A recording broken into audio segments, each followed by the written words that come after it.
and welcome to another vlog. Here's a frozen waterfall.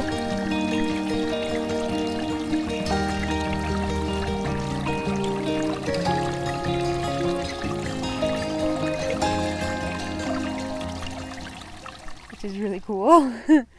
I thought I'd make a behind the scenes video showing how I made my videos in 2020. The first thing I do is prep for the filming session. So this means lying everything out on the counter and making sure I have everything. So I have my nice camera here. This is my Canon 70D. I'm gonna try to film some drone footage, but so far I haven't had much luck with that because I'm very bad at it. In this box, here's some SD cards, but I have like all my batteries. These are for the Sony, which is the one I'm using, and then these ones are for the Canon, this one. I have two big tripods. This one's really light. What I like about it, where's the thing, is that it has this kind of tightening thing rather than the clips. These always break. That's actually how this happened. The clip failed and then the tripod started sinking on this like one end and it fell over and crushed my camera. So I am very wary of these ones with clips, but I'm hoping that the twisty ones won't fail. I have a heating pad thingy. People usually bring these skiing, but they basically heat up so your hands don't freeze. And when you play outside in the cold and your hands go numb and you can't feel them, this is actually really helpful. This is makeup. I also have band-aids in here if I like hurt myself flying my drone or something. And then I have tissues because I do have a slight cold today. I have headphones.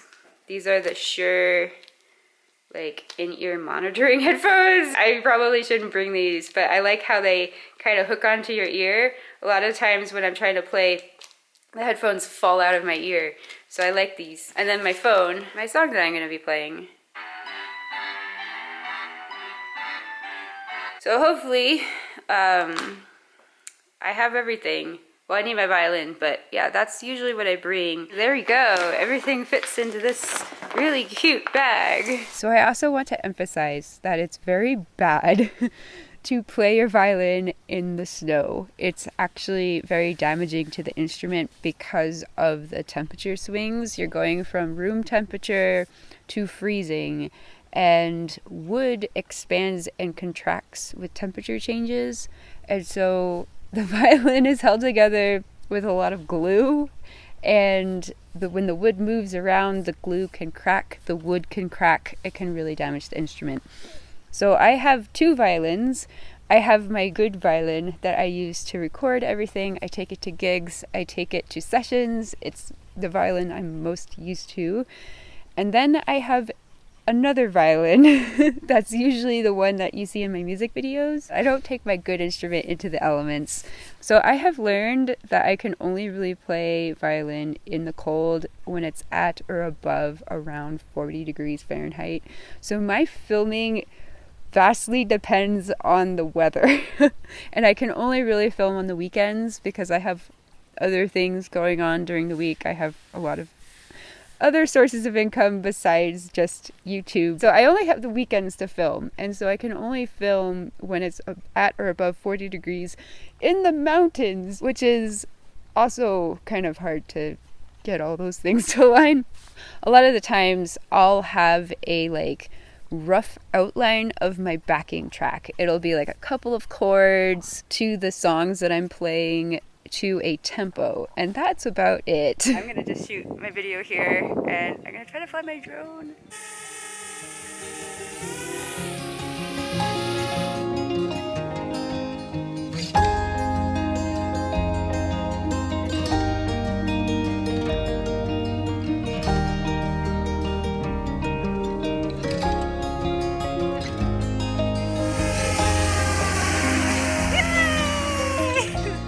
Across this, which is oh my god, so much snow, so deep. Oh my goodness. All right.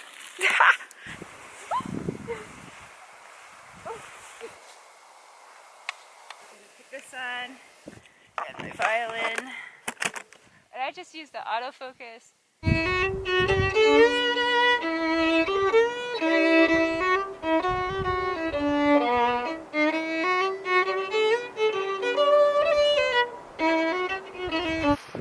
can't feel my feet anymore, and I'm sure the wind is just destroying this audio, but I'm just gonna take a few more takes right there. I think I'm done, so yay! Welcome to a 5 a.m. hike through a mountain in the city, I guess. I'm really excited today. It looks like there's gonna be a really pretty sunrise. So hopefully when we get to the top of that area, hopefully we'll have a really pretty view. I'm gonna hike as far as I can until 6 o'clock, which is when the sunrise starts.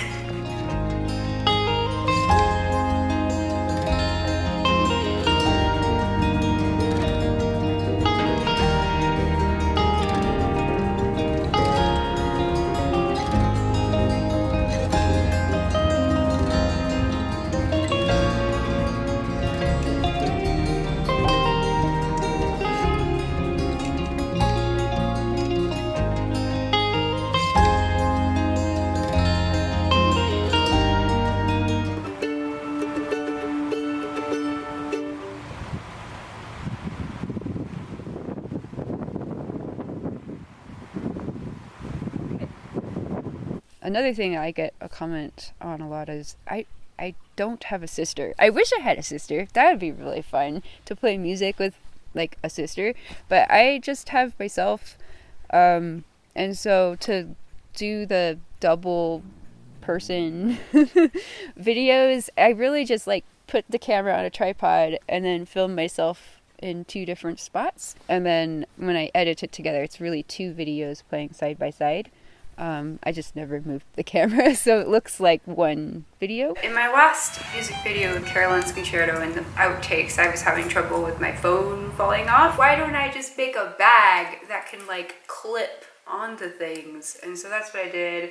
I can just be like awkwardly hanging back here where nobody can see it. Made it, but like the sprinklers are on. Yeah, I didn't really think of that. I have all of 30 minutes to do this video. And the sprinklers are on.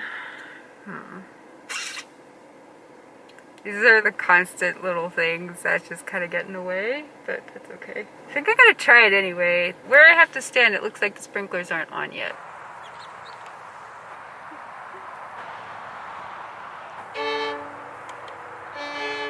I've also got some AirPods now. This is going to make it so I can actually film without having to have my phone fall out of my pocket or like belt or anything like that.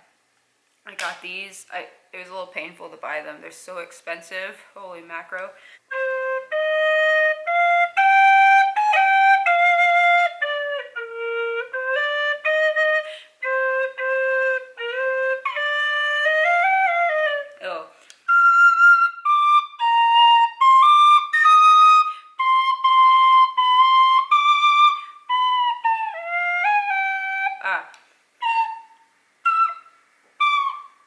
Look at these elderberries. So I'm gonna make elderberry jam is like the other thing going on in this video. I'm gonna go pick some elderberries as like the B-roll. The sun is setting. Yeah, the battery's almost dead.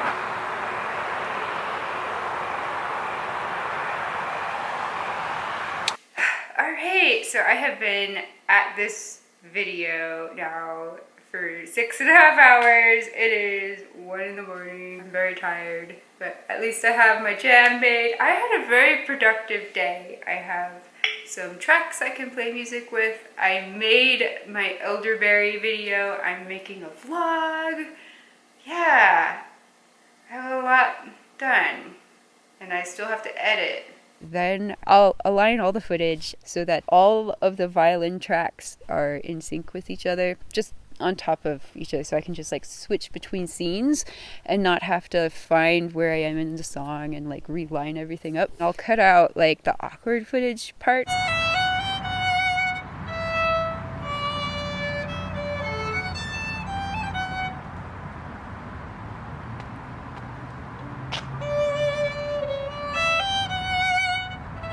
once I have all the like better violin footage kind of narrowed down, I'll plop in some additional scenes.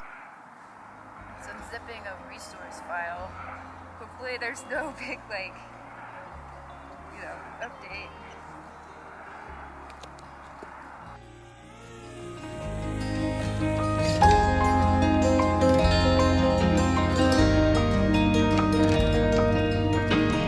I have to say, this is always like my least favorite part of all of this.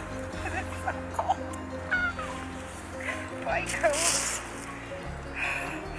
Alright.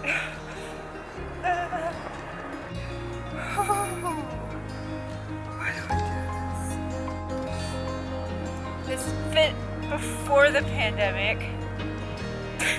Alright, let's not get the sheriff in there.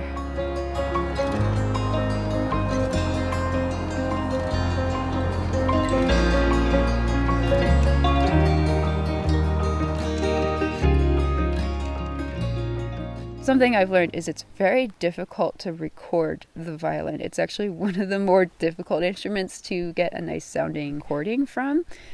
And part of it is because so much of the violin is made up of the room ambience, but it's actually not very good to record the violin with room ambience unless it's a very controlled environment and you really like the reverb that the room produces when you play your instrument. It's a whole lot easier to add that ambience in digitally rather than work around a recording that has it recorded with the violin. Hello and welcome to my closet. I show you my closet because this is where I try to record my music. I'll take my microphone and then I just like hook this up to my computer. The reason why I record in my closet, it's a little bit counterintuitive, but you want to like deaden the sound when you record violin. Usually, not always, but typically. And one way to deaden the sound is with clothing, or fabric. You could put a blanket up. It's really hard to try to hide reverb if it's too much and it doesn't really work with the vibe you're trying to create in your mix. And if it's recorded like that, you can't really take it away very well. Whereas if you deaden the sound and you get a very like, it's called a dry recording, then you can take that sound and digitally add your reverb and your room ambience and make it as big or as little as you want and really like dial in to that sound you're trying to go for. So that's why I record in my closet. You might be wondering why I keep this plastic on here. It's well, first of all, to keep dust out of it. Ribbon mics are really sensitive to wind, and although it's not really windy in my closet, if I'm moving it around, it can create a breeze. So I do put a little piece of plastic over it. So now I just play through the song and I record it.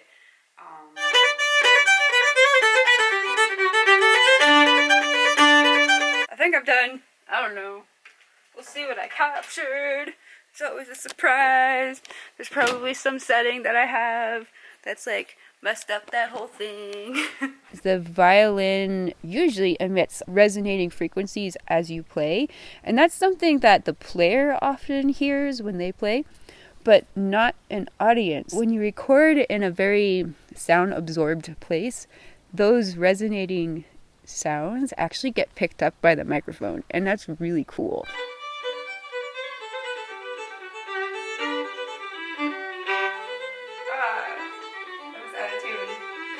What I normally do. So I'll take this and I'll mix a version and then I'll listen to it and record it again. It usually sounds better if I have the violin part in and I'm listening to it and trying to play it again. So I think that's what I'm gonna do. And then I try to mix everything together. I'll take my violin take and the backing tracks, layers, there's like multiple layers, and I'll try to mix everything together. It's a little tricky because my computer can't handle a lot of layers of music. So I'm trying to export the track right here. And it's kind of crazy because there's so many layers of sound that it like can't actually play the song. It'll like play for 3 measures and then it'll stop and it'll say, sorry, system overload, you have too much stuff. So I don't even know what my backing track sounds like.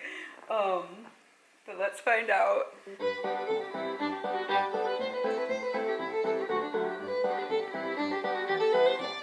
I think what I'm gonna do is I'm gonna do an octave higher. That'll be cool.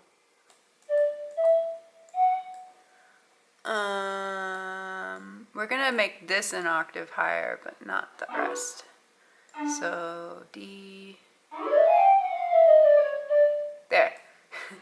I think that works. A lot of the times, in order for me to hear what the track actually sounds like, I have to export the song and then listen to it and realize that I have some wrong notes in the backing track, or like the violin doesn't quite line up, and I scooch things around and re-export it again to hear what it sounds like. It's not a very efficient way to do it, but I feel like for right now I'm limited by my equipment, and I just need to someday buy a new laptop and maybe a new microphone, and that's very expensive, so I'm not going to do that right now.